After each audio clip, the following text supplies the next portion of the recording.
This is a PowerPoint about chlorhexidine bathing and multi-drug resistant organisms, or better known as MDROs, which I think everybody is well acquainted with.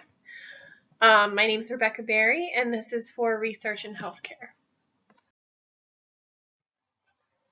So this has a lot to do with chlorhexidine, which is a very popular antiseptic in the hospital. We use it for preparation of surgical sites, anytime someone gets a line or any type of invasive procedure. So chlorhexidine, what's the big deal? And what does this mean to me? So hospital-acquired infections, or HAIs, are in the intensive care unit, constitutes about 10 to 50% of all infections diagnosed in the ICU. So if you don't come in with it, we give it to you. HAIs are associated with longer hospital stays, increased morbidity and mortality, as well as increased healthcare spending. So basically, you get it from us, we pay for you. So that's coming out of our bottom line, coming out of your salary. So what it all means together is patients are getting sick and dying from preventable measures in our care. So no one should really be dying from a blood-borne illness or any type of infection, secondary infection that they're getting in the hospital, because that's not the idea of rehabilitating people or making them better. We shouldn't be making them more sick. So what can we do? Chlorhexidine daily bathing has been shown to reduce healthcare-associated bloodstream infections, especially in the ICUs.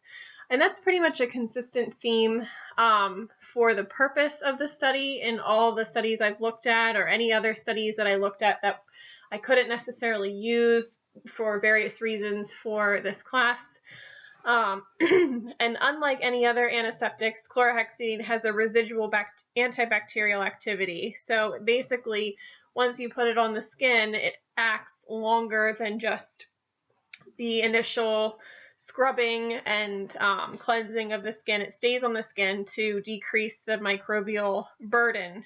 So basically, it continues to work even after you're finished cleaning the area. That's why, like, when you have a central line, you have a chlorhexidine square, that little jelly pad that covers the insertion site of the central line. That's why we prefer to use it for surgical sites, et cetera, et cetera. So it's preventing secondary environmental contamination. So basically, this is allowing us to continue to kill bacteria even after we've bathed the patient, which is very important when you have any type of incision, or the patient is highly susceptible to an infection, or you have any invasive line in the body. So my PICO question was, will daily bathing with chlorhexidine washcloths or soap? So sometimes you'll have a disposable washcloth, or sometimes, like Lancaster General has, which we're actually switching over to disposable washcloths, but you'll have the soap that you apply to just a regular washcloth with water to cleanse the skin. So will that versus standard soap and water techniques reduce HAIs in critically ill patients? So breaking it down, the P is my population is critically ill patients. Basically, anybody who needs to stay in the hospital is, a pretty ill patient, especially in the ICU. We have critically ill patients. I is our intervention, daily chlorhexidine bathing. Our control is our soap and water bathing techniques, and our outcome is to obviously reduce hospital-acquired infections. So with the literature research, the database I used was obviously the library provided by the college, and I used CINAHL. I tend to use CINAHL for pretty much everything, so I'm sure there's ways or other articles to be found in the other databases, but this just tends to be my favorite. Subject headings used. These are some of them. I can't even remember half of the ones that I used, to be completely honest, but CHG, chlorhexidine bathing, hospital-acquired infections, daily chlorhexidine bathing, MDRO, intensive care unit, you get the idea. So just searching chlorhexidine bathing, you get over 278 results in your first time hitting search. And then I narrow it down by looking for full text articles because I get frustrated if I have to kind of piecemeal through what's, something I can use and what I can't. And also looking at it by the year and peer reviewed. So how articles were chosen were the type of study that was appropriate for the class, the outcomes of the study, looking for how they used chlorhexidine to decrease infections, and the population studied, looking for that inpatient, especially ICU patient population, since that's what I work with.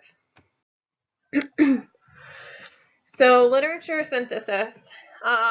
Some of the pros were that they all used these cluster randomized sampling research studies to determine the effectiveness of daily chlorhexidine bathing and its relationship to hospital-acquired infections.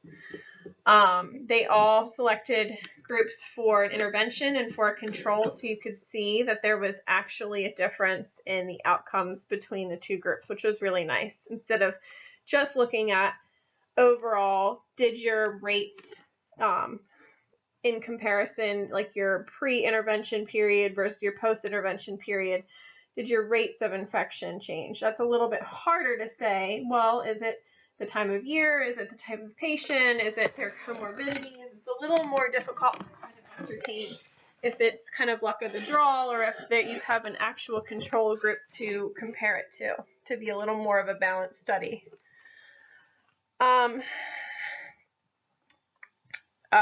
In the one hospital, that was the article by Martin, and that looked at two hospitals owned by UCLA.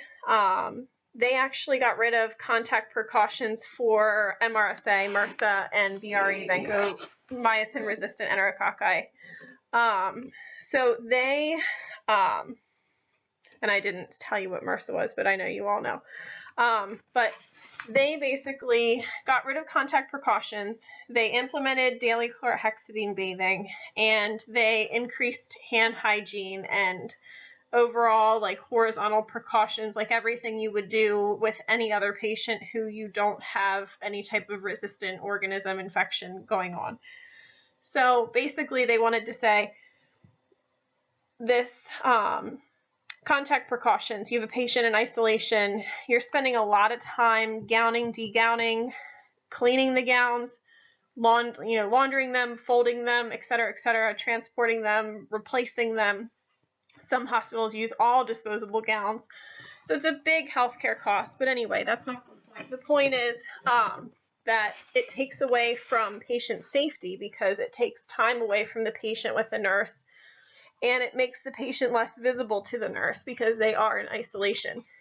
So what they wanted to see was if we implement chlorhexidine bathing and we increase our healthcare worker hand hygiene, can we really make a difference, or can we say that the contact precautions are not necessary? So what they found was that in conjunction with chlorhexidine bathing and hand hygiene, they did not need to gown and glove for patients with VRE and MRSA. However, they did still continue contact precautions for C. diff, because just to go off on a hobbit trail, C. diff isn't even killed. It's killed 40% is killed on our hospital linens right now of the spores. So that's like a huge up and coming issue that I just read about this week. But anyway, so the last article looked at just a general population. They implemented daily chlorhexidine bathing for everybody.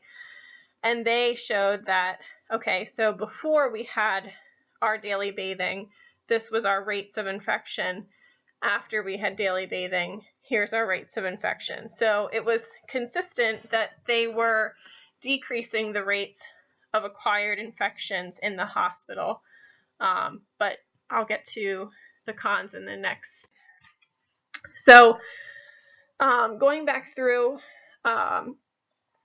again, talking about where they started bathing every day, and it was like a new implementation. Everybody's excited, everybody's educated, everybody's got it fresh in their brain. They want to take part, they want to do this, they want to make a change. So basically, and this is what I saw in my own unit, is that it starts to lose steam. It starts to lose momentum. People tend to, if they're not being tracked with their compliance with bathing, or if they think they have a better idea of how it should be done, they kind of ad lib. You see people take the bottles of CHG and they dump it in the basin, and that's their way of bathing. They're not scrubbing and rinsing, they're just scrubbing the CHG on because they think, well, then more is better. Or you see them dipping washcloths back in the basin, lots of different things. Or, there's lots of ways that people kind of get creative, and sometimes that creativity kind of can affect the outcomes that are ideal. So anyway, so that was what that article specifically kind of looked at and said, hey, we saw great momentum in the beginning, but then things kind of started to kind of level off. What were the reasons? We didn't really, the study wasn't very long, so maybe we need to track this longer to look at compliance from nursing staff. Maybe they were changing something, et cetera, et cetera.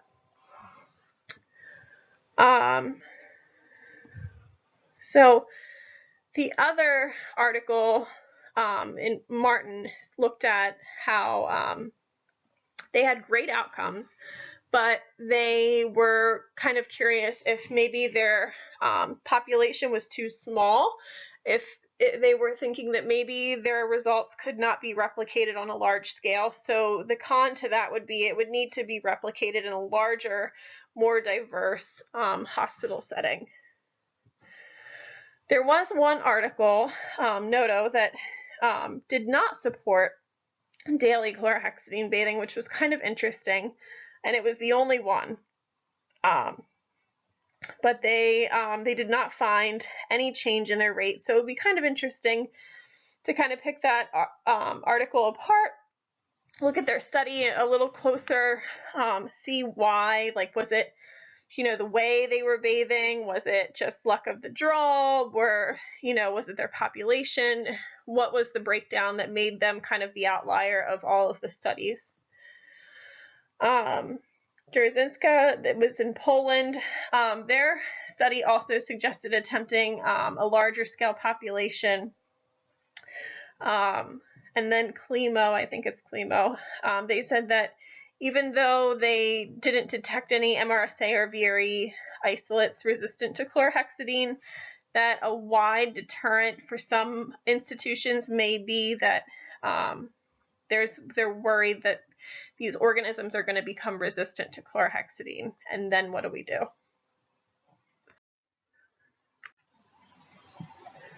So just wrapping it up, some practice recommendations. So why should we make this change? So it was determined that the use of daily chlorhexidine bathing reduced the incidence of HAIs by 42%. Either way, 42% is a large number. That's a big time deal. That's a lot of people it affects. So that's a very good reason in itself. The overall acquisition of VRE was 25% lower during the control period. I need to fix that slide. And 19% for MRSA. These were during the intervention periods. Oh, then the control period. See, I can't even read my own slide. So 25%, 19%, that's a lot of people. That's a big number. That's definitely significant. And MDROs were found significantly reduced immediately following the intervention period, except for MRSA. Not sure why that happened. I don't know if people were already colonized or what the problem was, or if they were getting it through, wounds, or where they were becoming infected, or if they came in infected. But and then they were screened later and found to be positive. I'm not sure, because that study itself did pretty detailed sampling of their population. So some barriers to change. I can tell you I've lived through this on my unit. Nursing staff adherence to bathing techniques. Like I said, the creativity is amazing. Patient allergies to chlorhexidine. This is something they say is really rare, but I honestly see it, I'd say at least once every other month, I see a patient who cannot tolerate chlorhexidine. So I don't know if it's like overexposure to it or if they just have an allergy to it, because some of these patients have been exposed to a lot of chlorhexidine, like our LVAD patients. And ensuring the patient receives a bath daily while in the hospital. So this becomes a shift-to-shift war, the PCA, RN, breakdown responsibilities, day shift versus night shift versus evening shift. Whose job is it to make sure that bath happens every 24 hours? No ifs, ands, or buts. We've done lots of tracking tools, and now it's just to the point where we're holding each other accountable. And most of the time it does get done, but it is, what I want to say, a moment of contempt between shifts a lot of the time. And then continued motivation from nursing staff. So how do you keep people engaged and remain keeping them engaged so that they understand the importance and they feel that this is something important that needs to be done. This isn't just a meaningless task. This isn't just something that they're making me do. I'm actually making someone's outcome better. So conclusion, key points. These infections directly cause morbidity, mortality, increased length of stay, and spending. So it's important to everybody. It hurts the patients, it hurts the hospital, and it hurts the workers in one way or another, direct or indirect. Daily chlorhexidine bathing is a cost-effective way to decrease bioburden on the skin. It's a pretty cheap intervention, doesn't cost a ton of money. Probably costs our institution, less than $1 million a year to bathe people. So, you can only imagine how much just eating a couple hospital stays for infections we've caused for patients can add up to. Daily chlorhexidine bathing not only reduces the incidence of infections, it helps reduce to spread them in a facility. So you're kind of helping everybody.